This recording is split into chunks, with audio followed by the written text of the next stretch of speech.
My daughter, my little one, she's a great kid. She tap dances. She likes tap dancing. We figured we should have her start tap dancing because by the time she grows up, it'll be the 1930s again. And she'll have this thing she can do that nobody enjoys watching. You know what the audience is for tap dancing? The parents of tap dancing children. That's who's watching it. They do a big show at the end of the tap dancing school semester, and all the kids get up there and they dance. The whole school. They get up there in groups of threes. There's about 6,000 kids. And they do about 20 minutes each. So the show's about 7 months long. And everybody dies at the end. But you go because you want to see your kid tap dance. Who wouldn't want to see that? Watching your child tap dance is an amazing event because this was a baby. She was a baby once. She was just like this. That's it. And now she's going like this.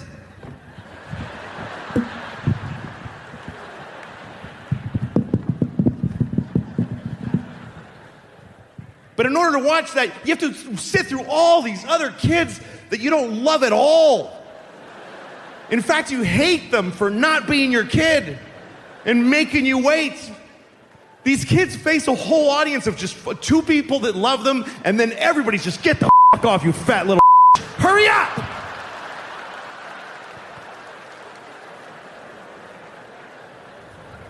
And there's grown-ups.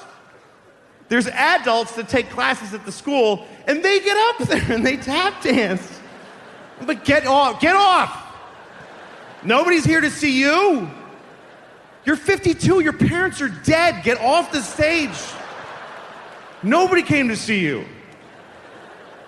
Nobody came from work. Nobody came from work. Nobody who you approached. Hey, so I'm taking tap dancing lessons lately. Yeah? Yeah, I really like it. Okay, it's great. Yeah, so anyway, we're doing a show at my school on Saturday. Do you want to go to it? Seriously, can you give me tickets? I'm dying to see that. Really? How long you been? 3 months? Fuck, I can't wait.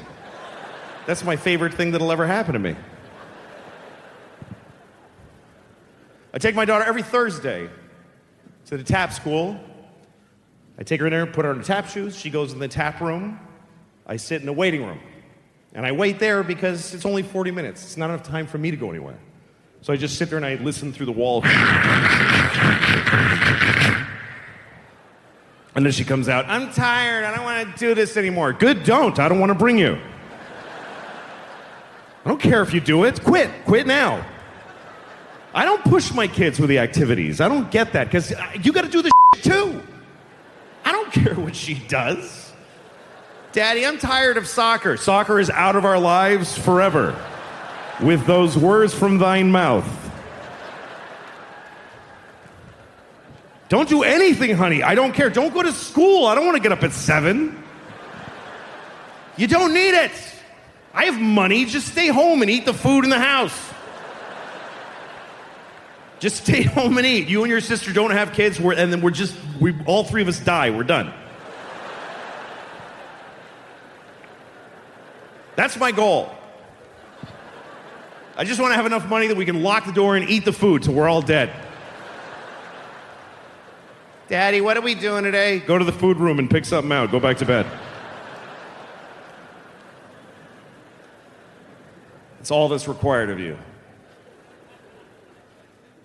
People complicate this life, you know? Folks get all twisted up trying to figure out their life. I don't know what to do with my life. You know? Just like it, you know, like, what do I do? Like, with my life.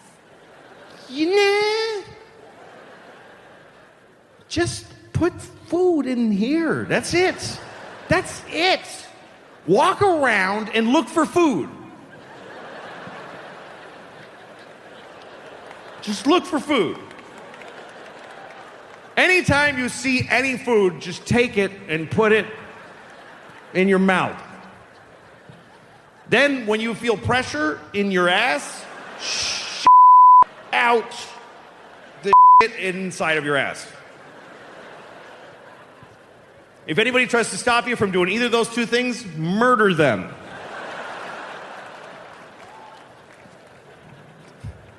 Do that until your body stops doing things. And then you're dead. I wonder how long I'm going to live. Sometimes I wonder, like, how old am I going to get? You never get to find out. You never get to know how long you lived. Everybody else knows except for you. Because you never get to say, okay, I'm dead, so 85. You don't get to have that thought. You never get to think, that's it, I'm done. You get to think, this is your last thought. You get to think, this is probably it. That's everybody's last thought. This totally feels like it's it right here. Most people get to be 80. That's the average lifespan of an American. But we've got medical technology and research that we're putting in to make it go longer. We would like to live longer, wouldn't we? We'd like to live to 85. 5 more years. Wouldn't that be great? Well, let's be clear what you're getting there, though. You're getting 5 more years of life at the end. They go at the end. They don't shove over the old years and stick 5 cool new young years in the middle. You don't get new. Now I get to be 28, 29, and also 20 fligidees and fligidees. No. You get to be almost dead for 5 more years. You get to be like, uncomfortably old. That kind of old where you don't even have a wallet anymore.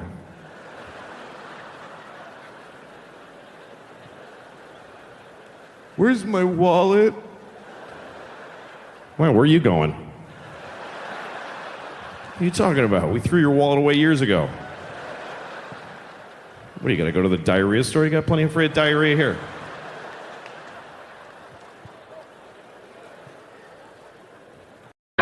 Oh, it was awful. Hey, it stunk. Did it? I liked Gone Baby Gone. It wasn't that bad. There's worse movies. Oh, yeah. Sure.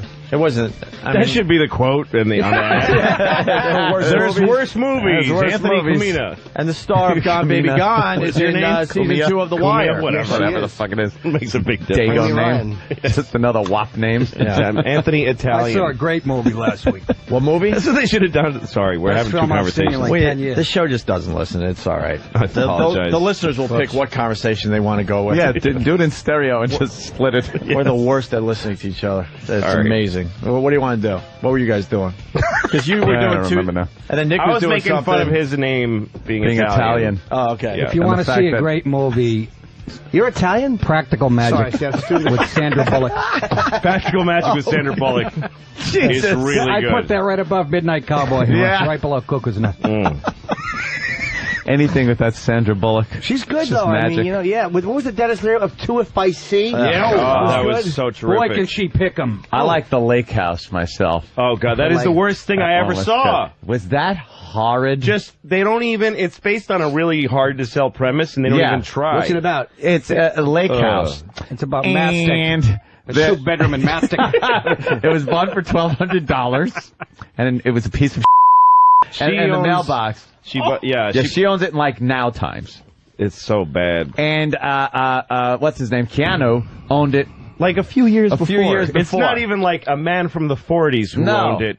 Hello, what is this? It's like a note? few I hope years it's not before. from a Negro. Yeah. But and they'd send letters to each other in the mailbox of this place, and then they figured out like they were in different times. Like she would put a letter in the mailbox. That happened to me once. Did it? Wait, she would put her mail in the mailbox. Email. She put it. This sounds good. She put a letter in the mailbox, which who does that anyway? Yeah. And then it was just gone. She put the flag up or something. What it was you're is kidding me. What it was is that that was the big dramatic part. You're kidding me. He wrote a letter saying I can't even do it. That she lived there. And she's like, no, I'm living here. So they kind of figured out that they lived in a different time in the same house and kind of fell in love over this. Yeah, that always happens. And, of course, by mail. He should have just dropped a load in the mailbox. But she opens it up, puts her hand in, and just gets a load of cum in her Here's your hand. delivery. There's your Here you timeless go. love, you cunt. Here you go. Or a mousetrap. A mousetrap with AIDS blood on it. Here you go, slut. Here's Take your an acting lesson. time-traveling splooge. So they He kind of says made something this to the deal. woman playing her. Yeah, you did a great job in Speed, too, you hole. They kind of made this deal is the for him to fucking meet worst. her, Yeah. and he winds up getting hit by a car and dying or No, but the thing is, where they destroy the The happy premise, which is bad anyway, is that they wanted to start having to be able to have conversations that are like instead of long letters. Yeah. It's just bad dialogue, so they want to Yeah. be able to go, so how are you doing? I'm fine, how are you? So they just stand there and each put one in, write, I'm okay, how are you? Put the letter in, and then the other person gets it and says, oh, that's nice here. And then they start talking really fast back and forth. Yeah, and how the the fuck flag did that happen? magically goes up and down. Yeah. And one of them dies with a wait. paper cut. Oh, I see. They're in different times in the same house, just writing letters to each other. And the mailbox has this magical ability to transport the letters. I was just putting one Several walkie-talkie. months. Put one walkie-talkie in the mailbox exactly. and stand out it with another one, Yeah. and you can talk to each other or some shit. Exactly. Try things. Horribly tedious. This Yes. movie. How about send a photo of your 20th century? Yeah. I never heard of a camera yet. Send a photo of your cunt in a racing form. Stop wasting my time. Stock sheets. Let me know what stock I should buy, you dumb cunt. Send me a picture of your mouth around the genitals of a Negro. We don't give God, we don't this give show that is a lot this time. unbelievably Ah, it's I know. just gotten horrific. How does the know. dumb movie end? He gets hit square. by a bus. Well, Or she stops him from getting hit That's by how a it bus. starts. It starts with somebody getting killed in the road, and Sandra Bullock is with her mother, I think, and looking out and going, oh, that's kind of a horrible thing. You don't realize at the time that that's him. Yeah. And then at the end of the movie, You it turns realize- out through everything that had happened, he was coming to meet her, and then because of that, she saved him from So you don't killed by the- realize until 20 minutes in that it's him. And he's you go, killed- oh, I get it. Yeah, He's going to all get right, hit. I Really get it. killed by a bus? Yeah. Which is ironic. Yeah, exactly. Don't you think? Yeah. Fucking Because there's Speed. Speed buses movie. that is just I forgot about that. They were Yeah. in that together, huh? That's both right. of them. Oh, so much. You can't make a fucking movie without a bus in it, that dumb whore. I want We want to do a stage wag. It's in a rider. Yeah, it's in a ride. There has to be somebody that dies by bus in my movie. I want to give props to Drudge. Holy shit, go to Drudge. It has, I saw this morning. It has a picture of Hillary, and underneath it, it says C-Day. I know. Oh, nice. It says C-Day. What is That's this? good. What's that supposed That's funny. to mean? Yeah, exactly. I just said it to you on the That's way right. over here. Yeah, they are doing that on purpose. It's a big day for Hillary. It says C-Day. But why do they call it? What's the straight She's a line? cunt.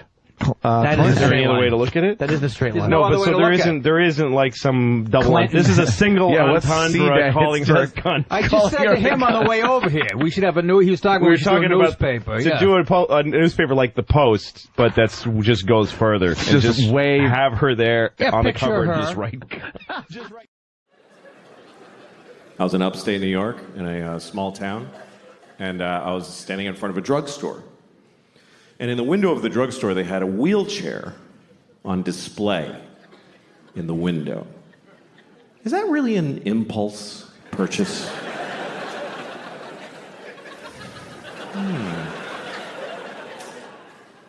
I should get a wheelchair.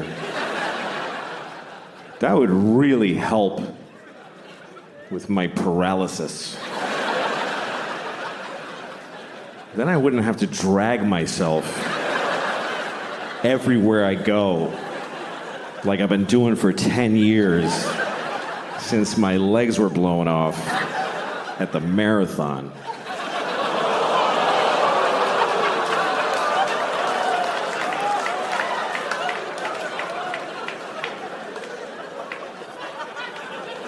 Okay. Bunch of hypocrites, apparently. Because, let me point some out to you. Let me point some out to you, motherfuckers. You were just, like, seconds ago, laughing at a man with no legs crawling on the ground. You're just... And then at the end, you're like, oh, but not those particular legless people. No. We thought you meant just some with a childhood disease who deserves to be laughed at. Not one of those. Now we're laughing at all legless people equally. However you lost your legs. Ha ha ha. You haven't legs. And we've legs.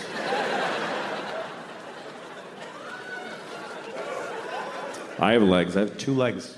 2 legs. That's the maximum amount. I love having 2 legs. I love it. I wouldn't like having no legs. I really don't think I would like it. I think it would suck. I think it would out of the balls of Christ. It's an old Southern expression. It's not used like it used to be. I think 2 legs is better than none. That's what I think. That's just my opinion. It's not popular. You're not supposed to say that because you're supposed to always be very positive about disabled people. But I think that puts pressure on them to be positive. What if they don't want to be? Because the only story we want to hear is about the amazing disabled people. He's amazing. He lost his legs and then he won the leg-having contest. What about disabled people who aren't amazing? Who are just ordinary with a sweatshirt and some potato chips and he's going, fuck, I wish I had legs. No, this is better. This is better with no legs. Why is it better? Because you can do anything now. I can do 4 things. Fuck off. I just don't know that our positive, non-disabled attitude really helps. Like retarded people. We're going to talk about retarded people for 20 minutes. That's what's going to happen. We're going to discuss retarded people for 20 minutes. It's not okay to never speak of them. No, we're going to talk about them. First of all, I want to talk about the word retarded, okay? Because the word retarded, it's a bad word, and people do not like the word retarded. They find it very offensive. Now, I'm a little confused by this, because it wasn't always a bad word. And I grew up in the 70s, and it wasn't bad back then. And most bad words were always bad. You know, cunt never had a day in the sun. There was never a time where the Santa Claus at the mall was like, come here, you little cunt, tell me what you want for Christmas. And then in the 90s, we're like, let's lay off a cunt a little bit there, gang. No, we used the word retarded in the 70s. We used it to identify people who were retarded.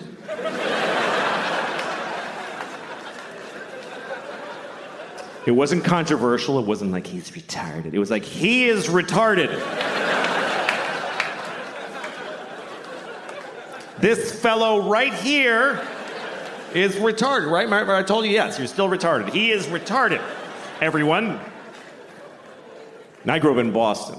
We didn't say retarded in Boston. We said retarded. He's retarded. God bless him, he's f***ing retarded. That's the way we used it. With love. Help the retarded. That's what people said in the 70s. Help the retarded. There was a lady outside the supermarket near my house every Christmas with a bell. She was like, help the retarded. Help the retarded. You gonna tell me she was a bad person? She was helping the retarded. And I feel like we had more of them around back then. I haven't seen one in years. In the 70s, there was a retarded guy in a windbreaker on every street corner. We were using the word and they were more in our lives. I swear to God, they were more. They were in our culture. There was TV movies about retarded people all the time. Tonight on ABC, a retarded boy's dream. There was one, I remember with Sean Cassidy. I don't know if you remember Sean Cassidy. Some of you too young. But Sean Cassidy, he began his career as a teen pop idol. He was a 13-year-old boy with a very hit song called Da Do Run Run. And he had feathered blonde hair and juicy lips. And he's on the cover of Teen Beat magazine. And everybody liked Sean Cassidy because he was sexy. He's a sexy boy. I thought he was sexy. I did. I thought he was really sexy. I was 6 years old. But I already had inappropriate sex feelings for teenage boys when I was 6. I was an old soul. I was a pedophile when I was 6. I used to go up to teenage boys when I was 6, like, hey, how's it going? That kid's weird. He's got a boner. Anyway. Not anymore. I outgrew it. But no. I'm not sexually attracted to teenage boys. I'm not. But I don't not get it. I mean, I get it. I'm not like, what? Like, you can see it. Like, I was in an airport once, and I'm walking along where people walk in the airport, and there's these chairs facing the aisle, and there's this family sitting there, a mom and a dad and 2 teenage boys, and they're like just both sitting with their phones with their legs. They're wearing like these shorts. One had cutoff shorts, and one had basketball shorts, and they both just had their legs open because they don't give a f***. Both legs just splayed, and then just smooth, you know, just very, and I saw it. It didn't do anything to me. But I kind of wanted to stop and go, hey, fellas, let's close that up, huh? You're not getting me, but I know you're causing a problem for somebody in this airport. Let's close it up. I did not say that. Otherwise, I wouldn't be here.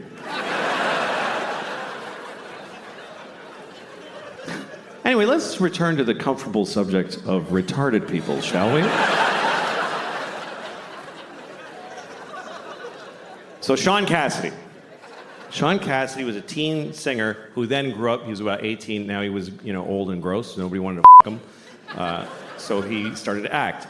And he had a movie on TV called Normal People, where he played a retarded man who wants to live a normal life. It was very inspiring, actually. And at one point, he didn't do like a big retarded character. He wore thick glasses. He talked like Elmer Fudd. That was the whole thing.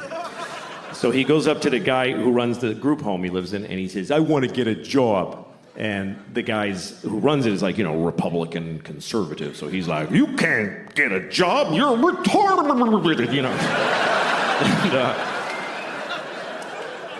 And, but then there's a liberal lady who works there, and she says, of course he can get a job. He's as good as anyone. So they let him get a job as an air traffic controller or whatever was available. And then he meets a woman who's also retarded who lives at the group home. He falls in love with her. It's a very nice love story. And he says, we want to get married. And the guy says, she says, but they're in love. So they get married. And then one day he says, we want to have a baby. And the liberal lady says, no way. And they just shut them down right there. And that's the end of the movie. I swear to God, that's just how it ends. And the point of the movie is just, hey, there's a limit. Like, that's, I guess, what the point of it was. And that's pretty intense. But hey, retarded people were on television. We were talking about it. We were dealing with it. And they said the word retarded about 50,000 times in the movie. Now we don't say the word, and I don't see them anywhere. I guess that's my problem with it. And also, the word is not basically a bad word. It's a medical term. But it became a bad word because it's used as an insult, really. Not towards retarded people. Nobody does that. Nobody calls retarded people retarded to insult them. What would be the point of that? It'll be like going up to a chair and saying, you're a chair. Like, what are you doing? No. People use it on their friends. Like, you're at a bar, your friend's like, I don't have any more money for beer. And you're like, you're retarded. Do you know that? And in that moment, no one retarded is insulted. They're not. Do you know why? Because they're not there. Because we don't include them in our lives. They're not at the bar. How many of you have a retarded drinking buddy that you hang out with? No, you take them to the zoo when they're little and then fuck them.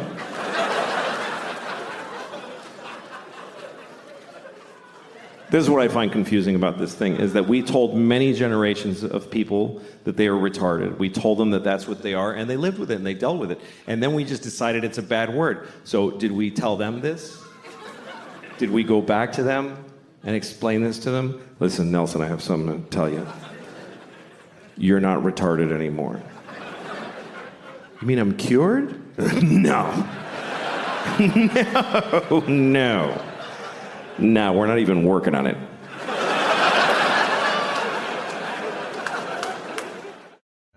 I got good news for everyone. We have a new Diddy blog.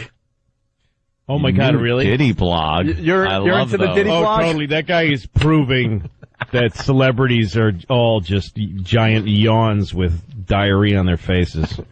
Gotta hate that guy. What an ass.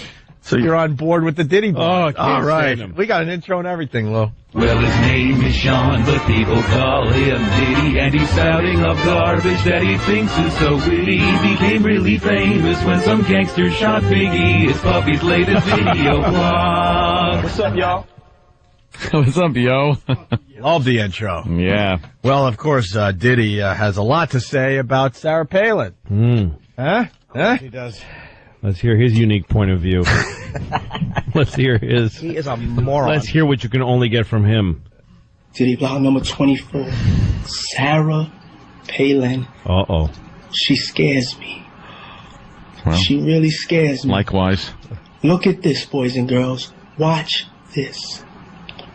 And when it comes to establishing your worldview, I was curious, what newspapers and magazines did you regularly read before you were tapped for this to stay informed and to understand the world? I read most of them, again, with a great appreciation for the press, for the media. Like what ones specifically? I'm curious that you... all of them, any of them that have been in front of me over all these years.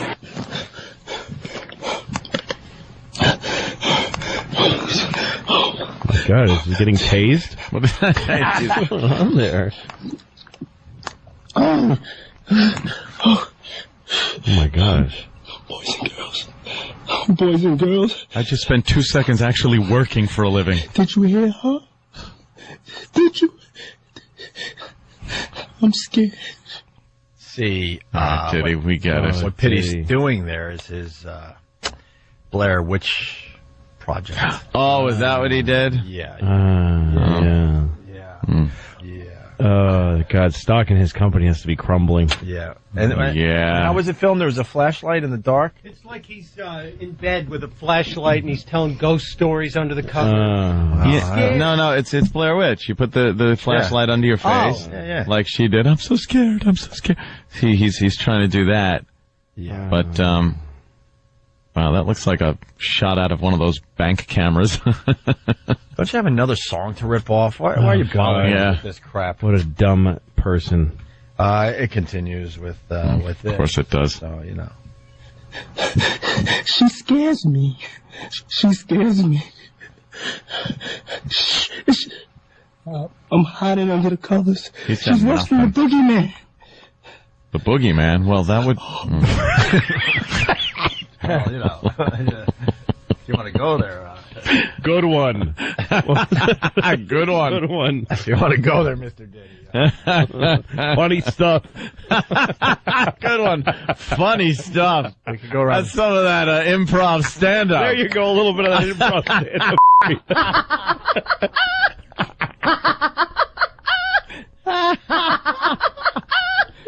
Oh, Jesus Christ.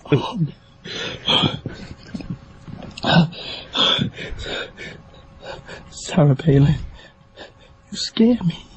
We get it. Yeah, You could You're become scared by it. president of the United States. Yeah. You. Did you? Puffy's crazy. Puffy isn't. There's somebody in his world who he doesn't pay well enough and who he treats badly, who's telling him that this stuff is great. That's great. He That's needs what's going someone on. to just not be scared to tell the He has somebody going, oh, that's funny. Diddy, those blog things you be doing, that's the bomb. You funnier than all them comedian people. I seen them blogs. They ain't funny, man. Dog, you funny. His blog stinks. What bores most entertainers He's a are. dumbass. We're going old school really fast. The Warrior, checking it. Yes, Warrior. The Warrior says Diddy has no talent. The Warrior. You don't have the voice though. Warrior says. Warrior says Diddy not funny. These guys are good at what they do. Hogan, not funny. I remember years ago when I was working on Chris Rock show and he was on being interviewed. Yeah. And he kept saying, kept bragging about how I'm not just a musician. I'm the CEO of P. Diddy, whatever his company is. Mm-hmm. And he kept saying that, and I realized that he had probably just opened a Lonut Corporation. Right. When you work in entertainment and you get paid as a contractor, your accountant eventually sits you down and goes, you should probably you should probably make a company. Yeah. Anybody does this. Mm-hmm. People, you can do, any individual can do this. But so it's just okay, so it's my own company? Yeah, it's your own company. It's you, but it's a company so that you pay taxes differently. So what do you want to be? You want to be the president or the CEO, the CEO, whatever. Well, I'm the CEO? Yeah, I'm a CEO also. Yeah. It's nothing. Yeah, it doesn't. I'm the CEO. And then he came on Chris Rock's show. I'm the CEO of Pete. I'm just like Bill Gates. No, you're not. No, Not even you're close. nothing like You're a him. CEO because you called yourself one, because anyone can do that. When I sign papers, and we have to sign on behalf of our corporations, I have to sign Anthony Cumia, and then title, I have to put president. Yeah, I put on president there. on mine, I am the president Yes. of my company. That does not mean I'm the president of a company. You know what? It means that legally I have to write that down. You're the president of your taxes. Right, I'm the all it president is. of my taxes. That's all you are. We got to tell the listeners that you are listening to 3 CEOs. Oh, yeah. That's right. Isn't Jimmy a CEO? Of course I am. Jimmy's a CEO. There's CEO, more president. CEOs. 3 CEOs and 1 imperial lizard. I did choose a different title. Oh, that's funny. Oh, yeah. That's good stuff. That's good stuff. Oh, golly It's gee. an improv Wow. stand-up comedy. So we want a little more respect. You're listening to 3 CEOs. Yeah. Actually, Steve from Bayshore has it right. I do sign Anthony Cumia, Führer. Yeah. I have to put that down. I'm the Führer. I stamp Wouldn't it. that be great? Führer. You can do it if you want. I'm the Führer of my corporation. There. It's the Done. only one that knows what that ... means over some of those letters. I know what it means. He's got an umlaut over his... Umlaut. How great are we that we went from shock jocks to CEOs? CEOs. Who else gets to do that in this Look world? at us. Let's get past this Diddy thing a little more. Did you hear the answer to that question? Did you hear? Got it! Take a 10-year-old movie reference. President. Boys and girls, vote. Please. Please, I beg you. I'm not coming out the covers. Sarah Palin can't. If I stay underneath the covers, she won't become president. We got the joke. Yes, you're just showing people that you're not gotta even... get registered. You He's gotta- making me want to put that white sheet to a better use. It's a person. There's a person stranded. There's a person stranded. He sure is stranded. Very good, Anthony. There's no difference between him and a 17-year-old girl, because there's 17-year-old girls have vlogs Yeah. on YouTube that are exactly the same amount of thought and content as this piece of garbage human being. That was terrible. Who's wasting America's time with his zero intellect or creativity. All right, there you go. Yeah. Why? And he's in his bed. He's like in his bed with the flashlight there. Why ain't Diddy got no bitches in there? That's like what, like everyone assumes Diddy's got bitches in there all the He's time. that unfunny. They're He's like, so unfunny that his is left. they're like, look, I enjoy your mansion and your Yeah. jet, but if you make another joke, I'm leaving. You do one more stupid Blair Witch Project joke. Okay, I'm going. That's it. Yeah. I'm done. Get the limo. All right, we got to jump back into a break. The thing that she's usually mad about is simple. She says that I don't listen to her when she's talking. And I don't. But it's not because I don't love her, blah, blah, blah. It's because I try to listen. I really do. When she talks, I just stare at her face. I'm like, come on, bring the story. But somehow I'm like, what the I can't do it. I tried. Because every story gets divided into 50 stories that all branch out into these crazy, and I'm like, holy shit. I've got ADD. I can't do it. I'm like, please. But I try every time I try because I love this retarded woman. So I try really hard to listen to her stories. Other people don't even try. We go to parties, she starts talking, people just walk away like, this, that lady's crazy. Who would waste time listening to that crap? Me!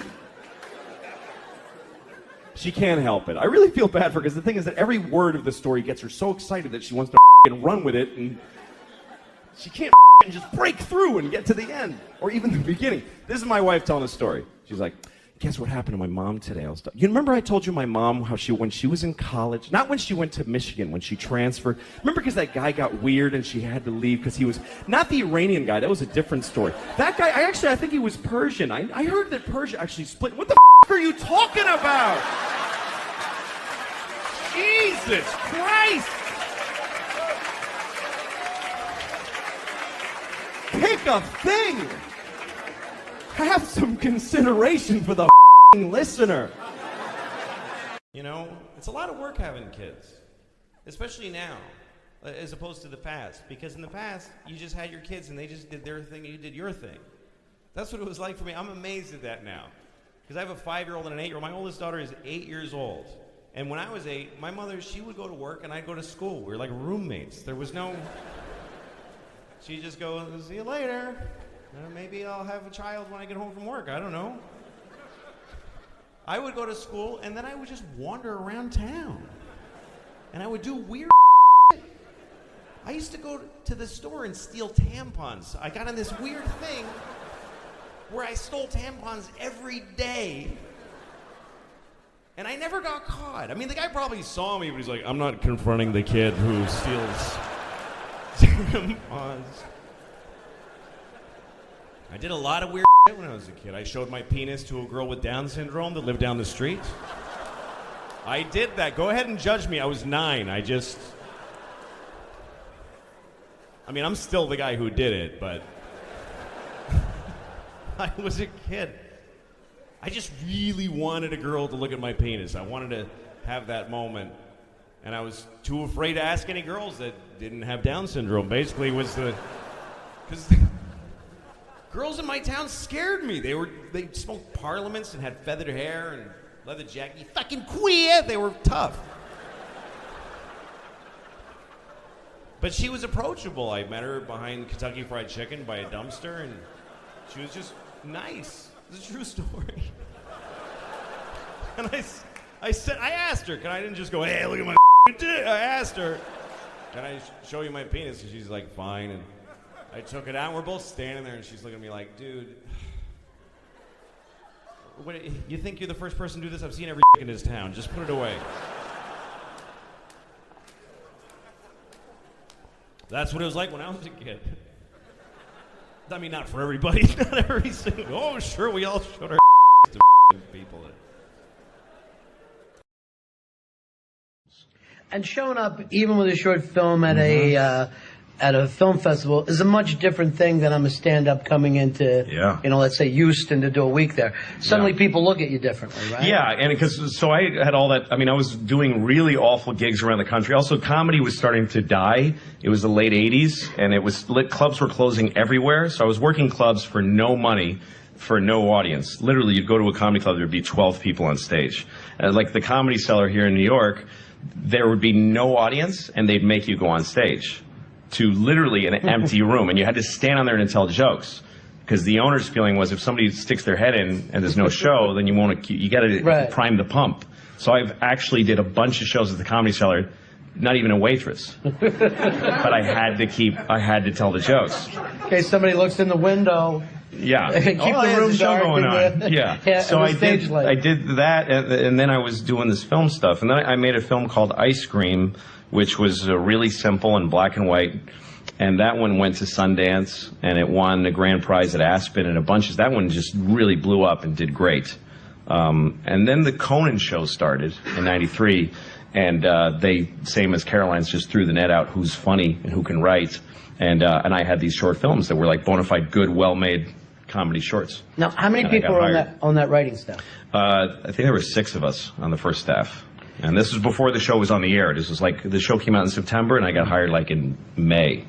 That's almost shocking to me, because to follow Letterman, and there was all the controversy about Letterman has jumped, you would have thought that the network would have thought, we need huge writing staff to take care of this kid. Right. And make sure this thing works out.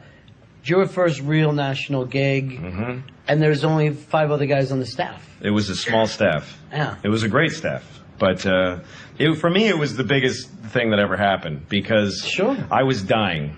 The films, I'd done them, and then and that was over. And stand-up was I really wasn't making the rent. And my mom had no more money, so she never had any money.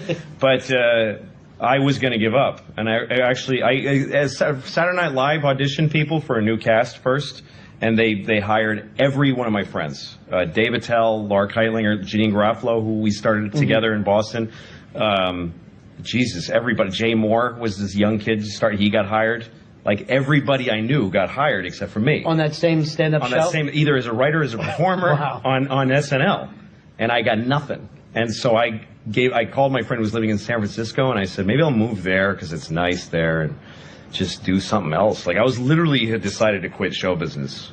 It's the only time I actually made that hard decision. Like I'm quitting. This stinks. Oh, because 5 out of 6 people go on to have a great job. Yeah, and I wasn't making a living. So I wasn't making a living doing stand-up, and I didn't get a TV job, and I was really down. And I had decided like at 3 a.m. one night to quit. And the next morning I got this call from this guy who said, hi, my name's Robert Smigel, and I'm running Conan. I don't know if you heard. I hadn't heard about Conan. I'm like, who's Conan? And he said, we're replacing Letterman. I'm like, what's Letterman? What happened to Letterman? I didn't even know. I didn't even know that he was going off the air. And he looked at my short films and hired me and completely saved my life. Wow, that's a crazy story. Yeah. You're about how old now? I was 24, I think, 25. Wow. So again, even though you're like, oh, things aren't working out, you've already done short films, have been in festivals, you're doing stand-up, you've been on TV, and yet you still feel like a failure. Yes. At this point. And also, again, the default for me, once there's nothing going on and nothing to do, I'm back to being this guy in this body that I hate. Right, that you despise. Just feeling bad. Walking in the hot sun, there's a stitch in my side, and I can't drink anything that really makes me feel better. You really need to stay busy at all times. Exactly. So here you're 24 years old, and you're at 30 Rock. This is real show business. Yeah, it was huge. And I never got used to going in that building, 30 Rock. Every time I went in, I'm like, I can't believe how cool this is. I worked there for 2 years, and every day that I went in the building, I was just like, this is, I felt like Mary Tyler Moore is spinning around. Right.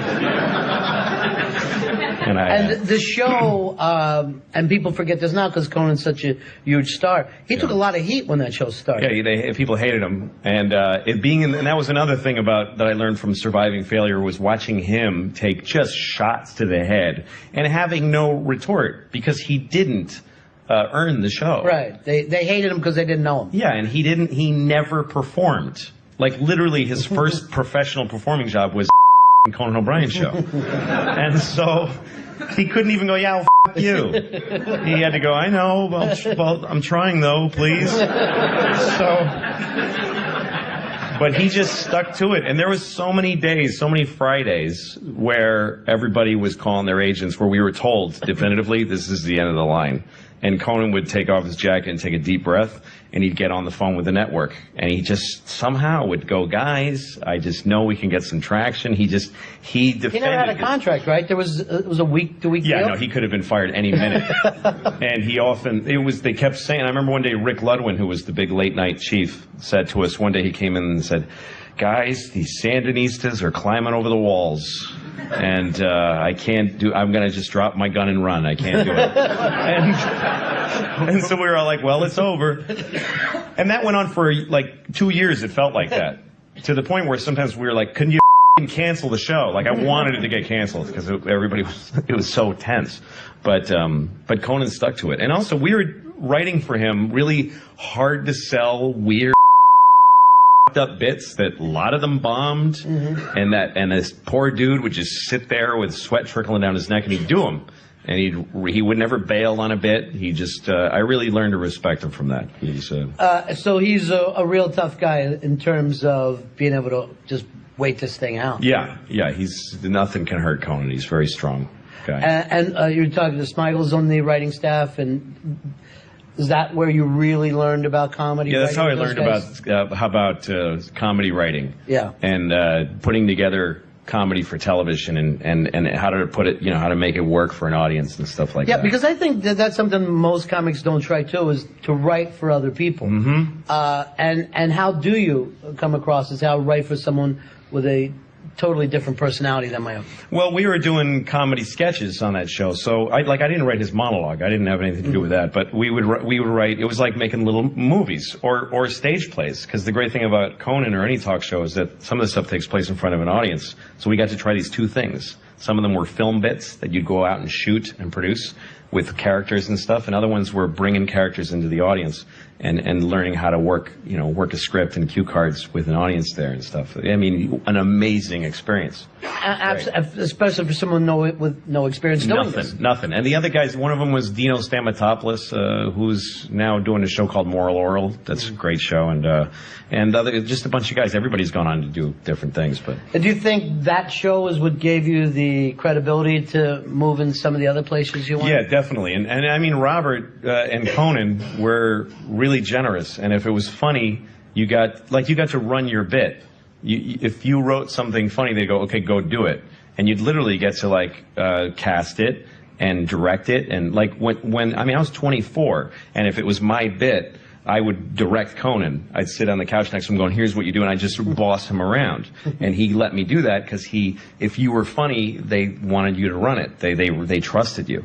So I got a huge amount of experience and then credibility because people started to know I was doing these bits. I was also the first one to do stand-up on the show because they just said, come downstairs and do a set. Like, it was just come down, eat your lunch, come down and do a set. So I got to perform on the show and do stand-up on the show. And so you never abandoned the stand-up thing as you're writing? No, I used to actually run out of it because the writing sessions would go to like 3 a.m. And sometimes I would say, I'm going to go to the bathroom, and I'd go to a comedy club and come back. I did that a lot because I've never stopped doing stand-up because it's saved my life every time that I've bottomed out. So why ever leave that show? Why not? Why aren't you still there? It seems like a great gig. Yes, it is, but it's 5 nights a week. It's really hard. And actually, when Robert left, they asked me to take over and be the head writer. And at that point, I was 26, and that was pretty amazing. But I didn't want to do it because it felt like a job. Mm-hmm. It felt like a real job, and I was really burnt. 5 nights a week is really hard to do. At a certain point in your career, because I know you brought up the Pryor thing, and I think he's the first comic for me that started working from a place of truth, whether or not it happened to be funny. At a certain point in your career, Louis was on my original writing staff. Louis C.K. Is that right? He's one of the first guys we hired. And did you think this guy is going to be, his writing career is going to take off, or did you think, no, a performer is what he's going to end up doing? I thought he'll be dead in 2 years. I remembered thinking, well, he was always extremely talented, funny writer, but what's interesting about Louis is he was always that guy, but the medium had to grow to meet him. Yeah. Do you know what I'm saying? He was the right guy. He was that funny and who he was in 1993, but TV was too mass market then. He needed FX channel to, he actually had a show. He had a show, I think, on HBO. Yeah, Lucky Louie. And it didn't gel yet. He needed more time to go by. It needed to be single camera. It needed to be moody. But there are so many shows today that exist that couldn't have existed 10 years ago. Yeah. And they're brilliant. Yeah. But it used to be all or nothing. You're either the big hit or you're off in 3 weeks. And now we have, things can be more nuanced. The original. If you ever watched the DVD of the first one they made, I'm all of a sudden the guy sitting next to you. Yeah, hi. Louis C.K. Louis C.K. The first one, the original, the DVD with his commentary is really great. Oh, You yeah. find out how they used, like the upstairs of the cabin, and then the basement was somewhere like hundreds of miles away or something. Like, yeah, it was in there. The upstairs was in Tennessee. The downstairs was in Marshall, Michigan. Right. Wow. So, the magic of motion pictures. Wow. Somebody pointed I out. hope you shot it all at once. Somebody pointed out to me that in Evil Dead 2, every single person in the movie beats the shit out of you at some point. There's nobody in the movie that doesn't bash you in the head like millions Well, I of thought it was times. fun. Sam Raimi goes on to direct The Quick and the Dead. He's got Gene Hackman, Sharon Stone, Russell Crowe, Leonardo DiCaprio. I'm like, Sam, you going to hit them with a 2x4 to get him ready for a scene? You're going to poke Gene Hackman? How are you going to get him motivated? He's like, shut up! And he didn't have an answer, though. No.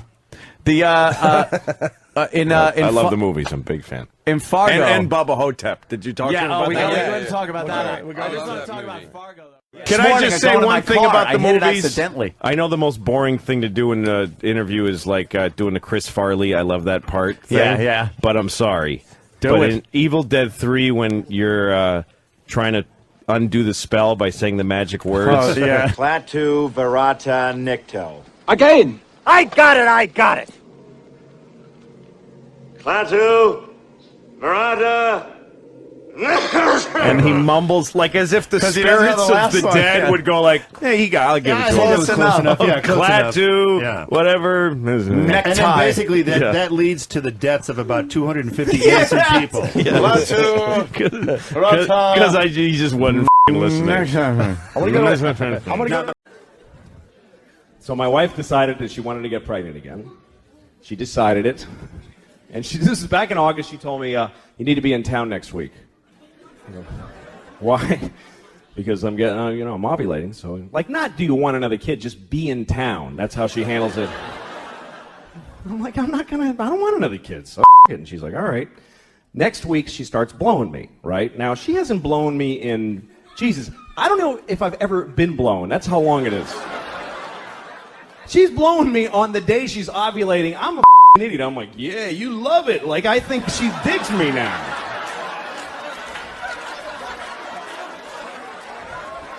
Fucking stupid. So she's having another baby any day now. She's due, and it's true. She's fucking the whole thing. And I'm like, okay. No, it's great. It. That's really the attitude that keeps a family together. It's not we love each other. It's it, man. It. It. Another kid. It. Why not? Let them all in. Good. The one thing I truly resent about my children is that they don't respect sleep. They don't. They don't give a shit. My kids get me up at 6 o'clock in the mother cunting morning. They get me up at 6 fucking fart on a kitten's twat o'clock in the morning. Wow! That's how early. I don't have to get up till 7 to get them to school, but they wake me up because they're awake. And I understand it's because they're excited about life still. When they wake up, they're like, and they want to tell me they're alive. Daddy, look, it's all still here. I'm like, I know, I'm trying to run out the clock and die. Please let me sleep.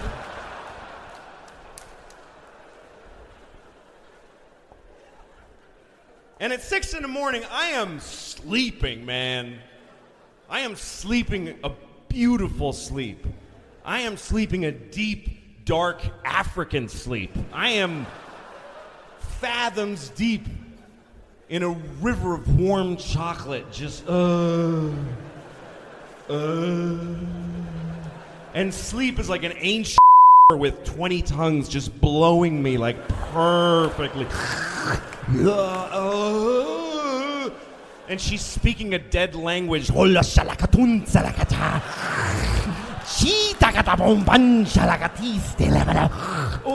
fuck yes, please. And she's feeding syrupy heroin into my while she's oh fuck, that's so good. I don't care if I never come. This is so good. Daddy, no. No. Daddy, no!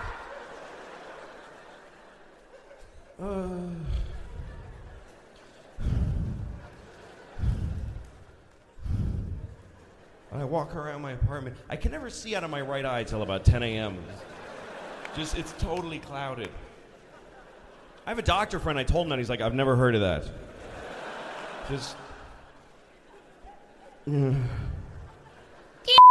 What was that? Oh, I have two. Why the did I do that? That was dumb. Why did I f that lady all those years ago? Could be sleeping right now.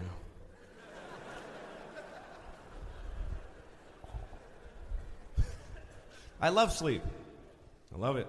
When I'm on the road, I sleep. Last week, I slept 12 hours one night. 12 hours, that feels good. It's a little too long. If you sleep 12 hours, you go a little too far in. If you sleep 12 hours, you have weird dreams. Because you only need 8 hours to dream properly. For 8 hours, your dreams are your brain working. Because all day, you're walking around, your brain's just trying to run your legs and your arms and shit and your lungs, and then there's just like new iPods and people and shit, and after a while you're like, shut it down! And they're all in your brain going, fuck, that was crazy, and they're just clean. Man, what a day. And for 8 hours, your dreams are your brain taking your memories and your crazy thoughts and your fears and putting them in order. After 8 hours, if you stay asleep, your brain looks at you like, all right, you want to see some shit?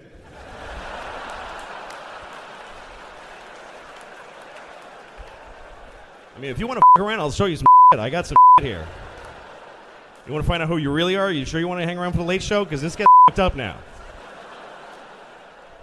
Yeah, maybe you forgot about this! Ah!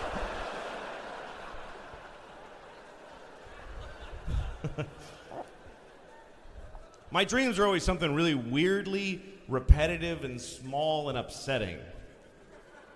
Like the other night, my dream was Gene Hackman making me put a rock in a bag over and over again.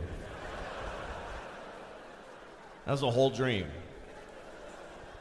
Put a rock in that bag.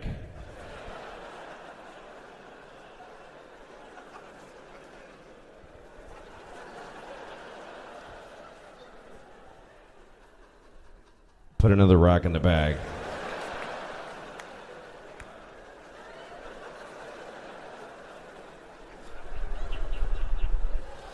I wake up with just pee all over me.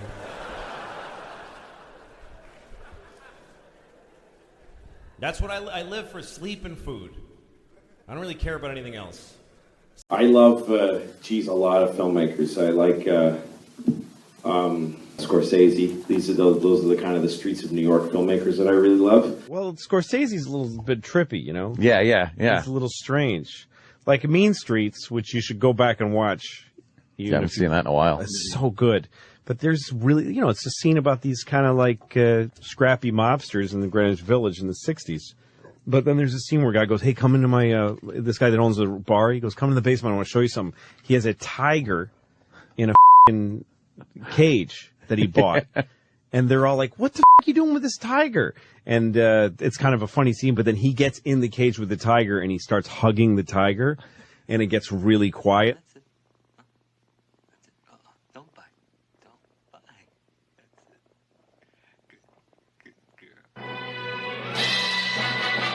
And they all just stand there staring at him. And he's like hugging this tiger and like talking to it softly. It's a really intense scene that makes no sense in the movie. In the context of the movie, yeah. It's funny That's made because for you. Robert De Niro, his comedies are so bad, but his dramas are hilarious. To me, two of the funniest movies in history are Goodfellas and Raging Bull. Mm-hmm. Two hilarious movies, not sold as comedies. They're not supposed to be funny. Someone who's like, no, I'll show you what this would be like, and I'll give you these feelings, manufacturing feelings. And by the way, I'm not putting down that kind of filmmaking. Some of my favorite movies, Goodfellas, a lot of my favorite movies are totally reliable structures, and you can see how they work. Martin Scorsese is a legendary, untouchable filmmaker. His films today aren't at the caliber, I don't think, in terms of richness and the effort made, and the rawness and the honesty.